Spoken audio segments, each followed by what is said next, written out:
तर्रुल सुल्तान Rafa में first street और तर्रुल सुल्तान के बगल में एक बड़ी घटना हुई है जिसके 4 पहलू हैं और उन चारों पहलुओं को आप जब देखेंगे तो वो बिल्कुल एक नई कहानी कहते हैं। देखिए तर्रुल सुल्तान में क्या हुआ, 4 भाग में आप देखिए।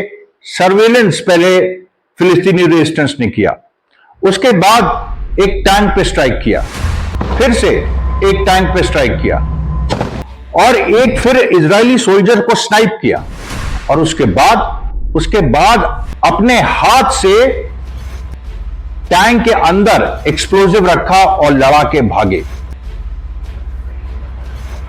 दूसरी जो बड़ी घटना हुई है वो ये हुई है कि जो नितिनजोई औज है, नितिनजोई औज मिलिट्री चेक पॉइंट तुलकरेम का, वहां पर सीधे सीधे एक हमला फिलिस्तीनी रेजिस्टेंस ने किया है और आप देख लीजिए कि किस तरह से गोलियां चली हैं।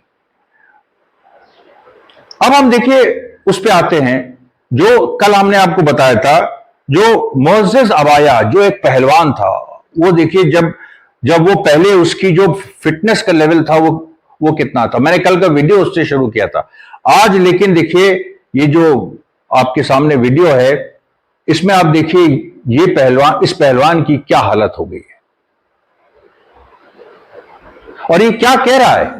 ये कह रहा है कि मतलब इसको प्रिजन के अंदर न केवल मारा पीटा बल्कि चाकू घोंपे गए, उसको मरा समझ के उसको मतलब एक लाश समझ के उसको एक ब्लैक बैग के अंदर बांध दिया गया और उसके ऊपर बिन गिविर जो मिनिस्टर है वो नाचा कूद के, ऐसे कूद के नाचा वो।